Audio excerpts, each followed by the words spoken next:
What you're about to hear isn't just another headline about the Epstein scandal. It's a story about timing, judgment, and the fragile line between verified fact and viral narrative. And as newly released documents resurface old connections, questions once thought settled are now being re-examined under a much brighter light. If you're fascinated by the untold stories of the British royal family, the decisions that shape the monarchy, and the complex dynamics behind the crown, then you absolutely need to be subscribed to Crown Desk. Hit that subscribe button now, because we're uncovering insights you won't find anywhere else. Let's dive in.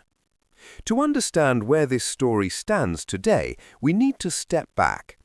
In 2008, Jeffrey Epstein pleaded guilty in Florida to charges related to procuring a minor for prostitution. He served a controversial sentence that included incarceration and a period of home confinement. That legal outcome has been documented in U.S. court records and remains undisputed. Fast forward to 2011, Sarah Ferguson, Duchess of York, publicly described her association with Epstein as an error of judgment, expressing regret and condemning child abuse. That statement was widely reported at the time. For many observers, it seemed like the chapter had closed. But in recent months, a new tranche of U.S. Department of Justice documents connected to Epstein has been released. Media outlets have been combing through emails and correspondence from years past, and that's where the narrative becomes more complicated. According to recent reporting, emails attributed to Sarah Ferguson from 2010 appear in the broader collection of Epstein-related files. Some outlets claim these messages show her asking about employment opportunities, including references to organizing properties or assisting in managing houses. The language quoted in certain publications suggests financial strain and emotional vulnerability. Now, here's where precision matters. The existence of new document releases is confirmed. The fact that Ferguson maintained some form of contact with Epstein after his 2008 conviction has been reported by multiple reputable outlets over the years.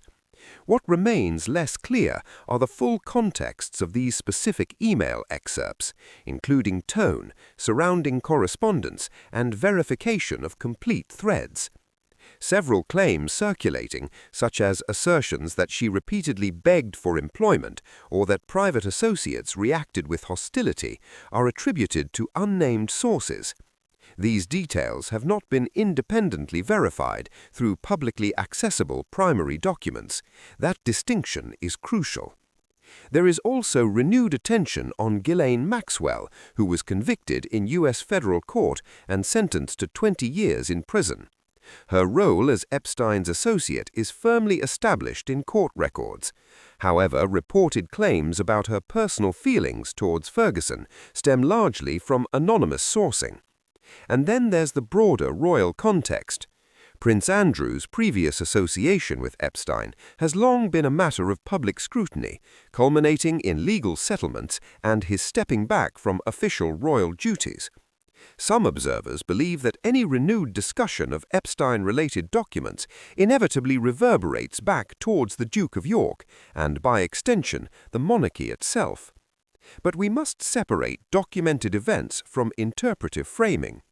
What is verified? Epstein's conviction and sentence, Maxwell's conviction and 20-year sentence, Ferguson's 2011 public regret statement, the release of additional DOJ documents in recent years. What is reported but not conclusively verified in full public form is the precise tone, repetition, and context of the employment-related email excerpts now making headlines. And this matters because reputation in the royal sphere is built not only on actions but on perception. In a media environment where partial quotes can travel globally within minutes, the distinction between documented evidence and editorial characterization becomes more important than ever. Some royal commentators suggest this episode reflects a broader pattern, historic associations resurfacing at moments when public trust is already under strain. Others argue that revisiting decade-old correspondence without full context risks amplifying speculation over substance. So what happens next? It's possible more documents will be analyzed, it's possible further clarifications could emerge, or it may settle into the familiar cycle of renewed headlines followed by gradual fading attention. But one thing is certain. In the world of the British royal family, history rarely stays buried. Every email, every association, every past decision can resurface, and when it does, it reshapes conversations in ways few anticipate. And perhaps the deeper question is this: how should we evaluate past associations when new information appears, through the lens of verified fact or through the weight of narrative momentum? That balance will likely define how this story evolves. If you found this breakdown valuable, share your thoughts in the comments below. Do you believe the renewed document releases change the broader royal narrative or simply revisit old ground?